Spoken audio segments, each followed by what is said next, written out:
grâce à l'instrumentation des cours d'eau, soit avec des appareils de télémétrie ou hydrométrie en fait, ou des stations météo. Alors, l'entreprise est née tout simplement à la suite de graves inondations sur la rivière l'Assomption en 1993. Donc, les propriétaires ont décidé de créer un service, de développer un service pour permettre la surveillance et la prévision en temps réel afin d'éviter les dommages corporels et matériels à travers les deux villes où l'entreprise est née, c'est-à-dire Saint-Charles-Borromée et Notre-Dame-des-Prairies. Par la suite, on a étendu le programme un peu partout au Québec. Hi, my name is Mark Girardi. I'm the technical cell representative for Campbell Scientific Canada in Quebec, and we've chosen Hydrometeo today to come and talk to you about flood monitoring and flood prevention because we truly believe that they're actually doing things that changes public safety and also prevent actual damage to property and property loss. So the reason why I'm here and I'm talking on behalf of them, very simply because we wanted to offer a translation, so French or English, because we operate mostly in the province of Quebec. We operate with multiple municipalities, north, south, west, everywhere, and we face English, French, and we overcome those challenges together using some of the equipment that Campbell Scientific does and using mostly the knowledge provided by Hydrometeo and the changes that they're able to do. I'm going to go quickly through this presentation. Not to bore you guys too much, but hopefully, and more importantly to me, to show what they've been able to do and how they're doing this with very, very simple measures, and they're able to make a big difference. And we're going to talk a little bit about the events of 2017 and 2019, so basically what happened 2 years ago and what's happening right now, and how we were able to prevent loss to property and public safety. So the presentation is in French. I won't read out all the lines in English, translate everything, but I'll definitely talk about the core elements of those things. So what's important over here is to prevent and to adapt.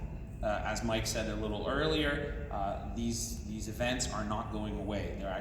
They seem to be coming in closer, whether you believe in climate change or not. What we see mostly is a trend that's coming closer and closer together, and it's important to be ahead of that trend and understand what's happening.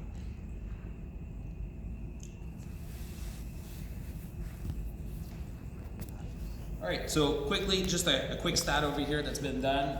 It's in French again, but it says very, very simply that they think that every dollar invested towards flood prevention can potentially save you roughly about $6 in damages.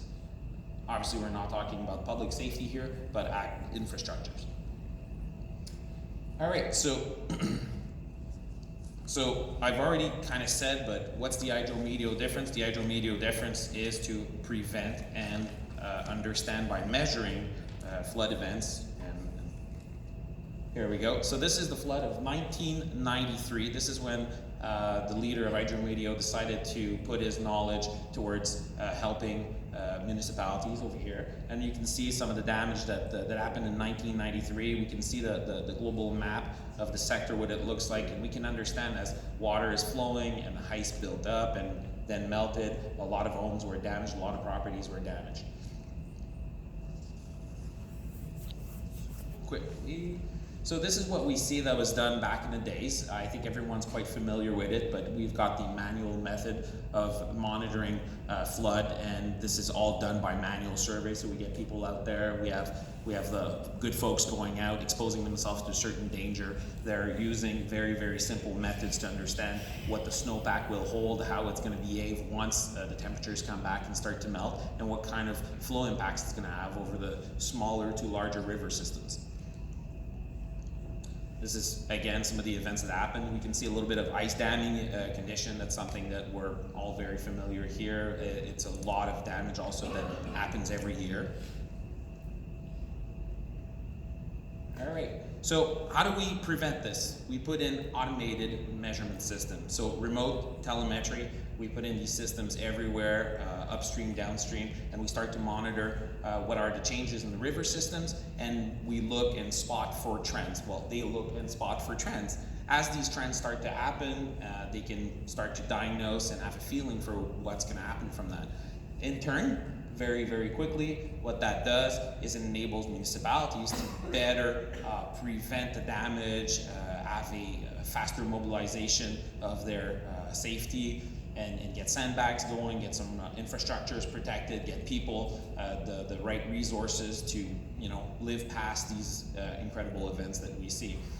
The first system ever that they put together came from the combination of two municipalities that came together and decided to literally split the cost of putting a pilot system together and creating this pilot system together. So two municipalities were faced with the same issues caused by one river system flowing through them. And every year, both of them on each side had to build, protect, and rebuild every single time their infrastructure. So they decided to invest into the system, put this automatic system together, get the data pushed back to both of them, share, and they were able today to prevent a lot of damage to property and public safety. You can see some of the systems over here. We have a couple examples. We're not talking about massive investments. They're rather light. They're very easy to deploy. They do not kind of harm, the beauty of our lakefronts, for example, and they can be installed in very different ways. So we've got a couple of guys in the middle there laying down some pressure transducers that will be in the ground. So these are the type of instruments that we would use to monitor the fluctuations in water level. We can see also in the, I'll just quote the word in English properly, sorry.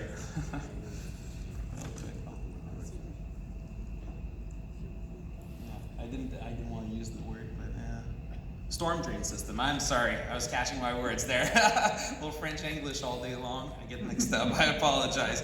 So yeah, we have the storm drain system on the right hand side where some instrumentation can be put in, so you can see what's going on underground, even though it's not visual, before it actually hits the surface and things become critical. Over here, we can see how very simply we can add camera, helps visually understand, public transparency also. Those images can be posted up to maybe the city's website, help your citizens feel more comfortable what's going on, understanding what may be happening with this river that they love to walk in the summer, but that can be a bit of a problem for them in spring, The results, very quickly, like we said, prevention. All right, so the results, what's important over here, when we get the data back, all right, it enables those municipalities to see what's going on, to put in place certain plans of prevention and everything. So the end result, cost saving, in the way we do things, in public safety, again, that's critical. So if you get your people to the right place before the flood comes in, you can save a lot of money and you can make a lot of changes. That's what's important about hydrometeo. Every single time we talk about a specific application, a specific municipality, a specific customer, it's always in the thoughts of why they're doing this. All right, so this is a little slide that we thought was important to put over here, and it kind of explains why do we see this flooding? What is it coming from? Is it really climate change? Is our planet getting hotter every day? Whatever. At the end of it all, we have a massive source of energy or a massive source of water that's collected in the higher up. So we call it in French le bassin versant. So the dumping basin, I guess. So all of this energy is stored as snow. It's in a solid in the winter. Everybody's happy. We all go skiing. Everything's fine. And all of a sudden spring comes around. You get really warm weather and all of this transfers into water. Now, throw into the mix, there's a lot of variables like hydro dams, like changing coastal front lines and everything. And what you end up with is very, very hard to predict flooding. So this is the reality of the landscape in Quebec, Ontario, around here, and this is what we live with. Just to give you an idea, we see a little map of the territory over here, and we see in blue, so this is what we call the bassin versant, that's dumping into the Outaouais River, and that's what today is flooded, the slide that Mike showed with 7,000 homes. Mostly it's because all of that blue area melted a little quicker than most people had predicted, either Ontario Hydro or Hydro-Quebec, and it ended up all flowing down to the river system and unfortunately caused much damage. What's important to underline over here is if we look at the events of 2017 versus the events of 2019, multiple systems were actually already put in place by companies like hydrometeos, by municipalities on their own, public bids, whatever it was. And from 2017 to 2019, just the actual impact on public safety is notable. The number of people that were taken to safety prior to the flood hitting their home is quite different from just a 2-year evolution in understanding and preventing floods.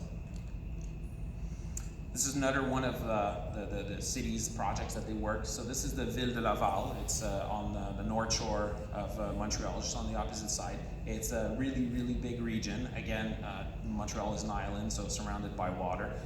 This water system is also part of the water system that's influenced by the bassin versant that I showed you just a little earlier with the blue map.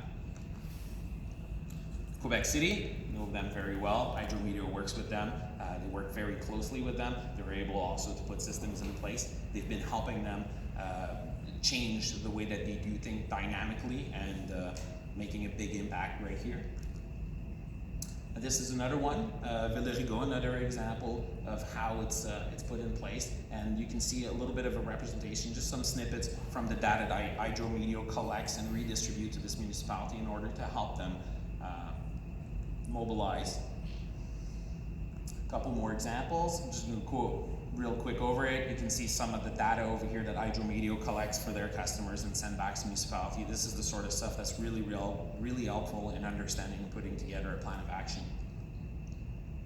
So that being said, once you put in a flood monitoring system, the systems that you can put in, you can also expand them, add a couple more instruments to them, and you can even further maybe your forecasting for your city, or even help monitor other things that are important for you, shore erosion, whatever it be, wind issues and other conditions, by also adding accessories to your flood monitoring system.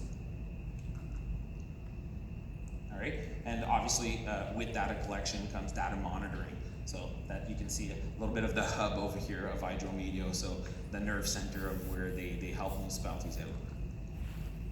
All right, and this is just some of the summary of the things they do. And I just want to end with my last important slide over here, which is ice damming, which we're very well aware of is one of the problems that can be caused with proper flood monitoring and river system monitoring. They're also actually able to help out preventing ice damming and frazzle damage by putting together plans of action for cities. They have very dynamic methods to deal with that, and they're greatly reducing damage to property by putting these plans of action in place when they figure that the conditions are right for this sort of event to happen. I'd like to say thank you very much for your time. We'll go to